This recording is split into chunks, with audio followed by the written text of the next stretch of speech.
Hello viewers, நீ நம்ம பார்க்க போறது ஒன் பீஸ் எபிசோட் 816 பார்ட் 2.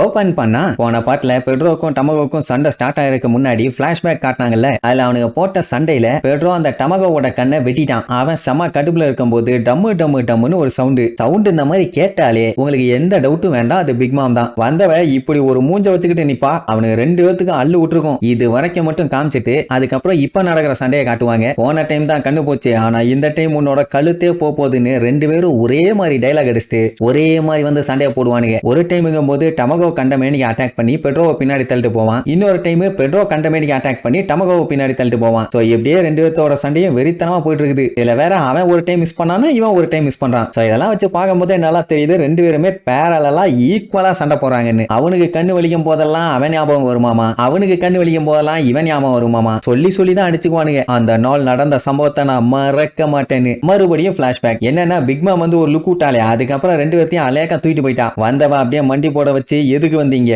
ஏன் வந்தீங்க, என் ஐலாண்டுல திருடா வந்தீங்களா, அது மட்டும் இல்லாம டமகோவோட கண்ணை வேற டேமேஜ் பண்ணிருக்கீங்க, உங்களுக்கு எவ்வளவு திமிர் இருக்குன்னு சொல்லி அந்த ஸ்பின் பண்ணி விடுற வீல கொண்டு வர சொல்லிடுவா. அதுல பாத்தீங்கன்னா கை காலு தலை உயிர்னு எல்லாமே தனித்தனியா மென்ஷன் பண்ணிருக்கும். அதை சுத்தி விட்டுட்டு அடுத்த செகண்டே அந்த ஜெப்போ இருக்கான்ல, அவனோட 100 வருஷம் லைஃப் ஸ்பேனை அலேக்கா உருவிடுவா. மனுஷன் வாழ்றதே 100 வருஷங்கிறது ரொம்ப அதிகபட்சம். அதையும் உறிஞ்செடுத்துட்டான். அவன் எப்படி உயிரோட இருப்பான்? ஆமா, அவன் தான் மனுஷன் இல்லையே. பட் இருந்தாலும் கரடி என்ன 100 வருஷத்துக்கு வாழும்? அதிகபட்சமே 25 தான் சொல்றாங்க. இவன் 100 வருஷம் எப்படி உறிஞ்செடுத்தான்னு தெரியல. ஆனா எடுத்த உடனே அவன் காலி. உடனே பெட்ரோவும் பெக்கோம்ஸும் கதறி அழுவாங்க. ஐயோ ஐயோ ஐயோ ஐயோ போயிட்டியன்னு. ஆக்சுவலா அவன் 100 வருஷம் தான் எய்ம் பண்ணி எடுத்தது. ஆனா அவனுக்குள்ள இருந்தது வெறும் 30 வருஷம் தானாமா. சோ மிச்சத்தை அவன் பார்ட்னரான நீ தான் பே பண்ணணும்னு அடுத்து நம்ம பெட்ரோவை தான் கூடுவா. அவனுக்கு கடுப்பாயிரும். இப்ப மட்டும் இவளை அடிக்கிற அளவுக்கு பவர் இருந்துச்சுன்னா இந்நேரத்துக்கு மண்டைய 2ஆ பிளந்திருப்பான். சோ மிச்ச 70 வருஷத்தை இவன் கொடுக்கணுமாமா. இதை சொல்லும் போதே மறுபடியும் இப்ப சீனை காட்டுறாங்க. 2 பேத்தோட சண்டை அதே மாதிரி தான் போயிட்டு இருக்கு. எந்த ஒரு மாற்றமும் இல்ல. இவன் அடிப்பான், அவன் அடிப்பான், இவன் அடிப்பான். 2 பேருமே அவனுக்கு போற சண்டை அசால்ட்டா தடுத்துக்குவானுங்க. டைரக்டா அடி வாங்கலன்னு வைங்க. சரி, இப்போ பிளாஷ்பேக்ல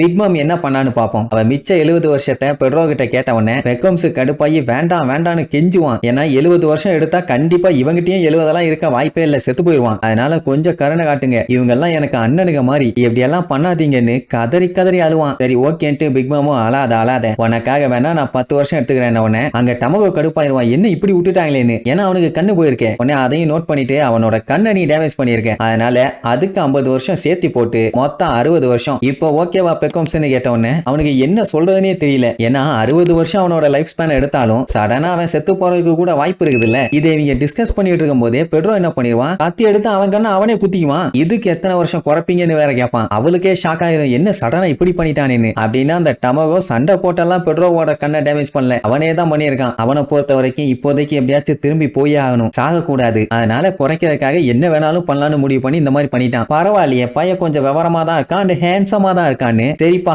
உனக்காக 60 வருஷத்துல இருந்து 50 வருஷமா குறைச்சிக்கிறேன், ஓகேவான்னு சொல்லிட்டு அப்படித்தான் அவங்கிட்ட இருந்து 50 வருஷத்தை ஆட்டையா போட்டிருப்பான். அப்படியே கட் பண்ணி இப்ப காட்டுறாங்க 2 பேத்துக்கு நடந்த சண்டையில பெட்ரோ இப்ப அடி வாங்க ஆரம்பிச்சிட்டான். அதுவும் அவன் அடிக்கிற அடிலாம் சாதாரண அடியில இடி மாதிரி இருக்குது. அந்த டமகோக்கு என்ன புரியலன்னா, ஆல்ரெடி அவன் ஃப்ரெண்டோட வந்து அவனை சாகடிச்சிட்டாங்க. அண்ட் இவனோட லைஃப் ஸ்பேன்ல 50 வருஷத்தை இழந்துட்டான். அதுக்கப்புறமும் எப்படி தைரியமா இவ்வளவு தூரம் வந்த, என்ன தேவை உனக்கு இருக்குது அப்படின்னு நோண்டவன தான் அவன் உண்மையை சொல்லிடுவான். இந்த மாதிரி ஸ்டார் ஹேட் என்னோட கண்ட்ரியவே காப்பாத்தினாங்க, அவங்களுக்கு நன்றி கடன் பண்றதுக்கு தாண்டா இவ்வளவு தூரம் வந்தேன் என் டுமாங்கோலி அப்படின்ட்டு நடந்த சம்பவத்தெல்லாம் அப்படியே யோசிச்சு பார்ப்பான். நோ வரிஸ், ஜஸ்ட் யோசிச்சு தான் பார்ப்பான். அப்படியே பெருசாலாம் போகாது. அவனுக்கு ஸ்டார் ஹேட் பைரட்ஸ் மேல நம்பிக்கை இருக்குது. ஒரு நாள் இந்த நியூ வேர்ல்டையே அவங்க ஆளுவாங்கன்னு. அவங்களாலதான் இந்த நியூ வேர்ல்டுக்கே ஒரு பெரிய விடியலே பிறக்க போகுது. டெஃபினட்டா இங்க இருக்க எல்லாத்தையுமே ஒரு நாள் ஸ்டார் ஹேட் பைரட்ஸ் ஜெயிச்சு இந்த உலகத்தையே மாத்துவாங்க. அப்படி இப்படின்னு நம்ம ஆளுல அவ்வளவு பில்டப் பண்ணுவான். நமக்கு நம்ம ஆளுகளை பத்தி தெரியுமா, அவனுங்கெல்லாம் வெத்து வேட்டுங்க, ஒன்னுத்துக்கு ஆக மாட்டானுங்க. நீ நினைக்கிற மாதிரி எல்லாம் அவனால இங்க ஒரு புல்ல கூட புடுங்க முடியாது. இது ஹோல் கேக் ஐலாண்டு. இந்த இடத்துக்குள்ள நீ எப்படியோ தப்பி தவறி வந்திருக்கலாம், ஆனா வெளியில போகணும்னா அதுக்கு நாங்க மனசு வச்சாதான் உண்டு, இல்லன்னா நீ செத்து போனமாயிருவேன். அப்படி இப்படின்னு ஓவர் பில்டப் பண்ணுவான். பட் இன்னுமே பெட்ரோக்கு அவங்க மேல நம்பிக்கை நிறைய இருக்குது. அதனாலதான் அவனோட மிச்ச இருக்க லைஃப்ல அவங்களுக்கு ஏதாச்சும் யூஸ்ஃபுல்லா பண்ணுவோம்னு சொல்லிதான் இவ்வளவு தூரம் வந்திருக்கான். ஆனா ஒண்ணு மட்டும் உறுதியா சொல்லுவான், இன்னைக்கு இந்த இடத்துல நான் உன் கையால சாக மாட்டேன். ஏன்னா அவங்க இந்த ஐலாண்ட் இங்கிலாந்துக்கு வந்த கோலை இன்னுமே முடிக்கல. அதை அவங்க அச்சீவ் பண்ணதுக்கு அப்புறம் தான்டா நான் சாவேன்னு சொல்லி ஓடி வந்து ஒரே வெட்டு அந்த டமகோவோட கத்தி ரெண்டா பொளந்து அண்டா மேல உட்கார்ந்த மாதிரி இருக்கானே அவனோட பாடியில ஒரு வெட்டு போடுவான். பார்த்தா பாடி ரெண்டா பொளந்து உள்ளுக்குள்ள இருந்து ஆஃப் பாயில் வெளியில வந்து விழும். அட அறவே காட்டு மண்டையா. அதுக்கப்புறம் ஸ்டைலா ஒரு லுக்கு விட்டுட்டு கண்டிப்பா நான் இன்னைக்கு சாக மாட்டேன்டான்னு அடிச்சு சொல்லுவான். இங்க இதெல்லாம் ஓகே, அங்க ப்ரூக்கோட நிலைமை என்ன ஆச்சுன்னு தெரியல. பெரிய அரக்கு இருக்கும் முக்காக்கு இருக்கும் இருக்கிற இந்த ஐலாண்ட்ல முழுக்கு இருக்கான நம்ம ஆளுங்க எப்படி தப்பிக்கிறாங்கன்னு அடுத்தடுத்த எபிசோட்ல பார்க்கலாம். டாடா.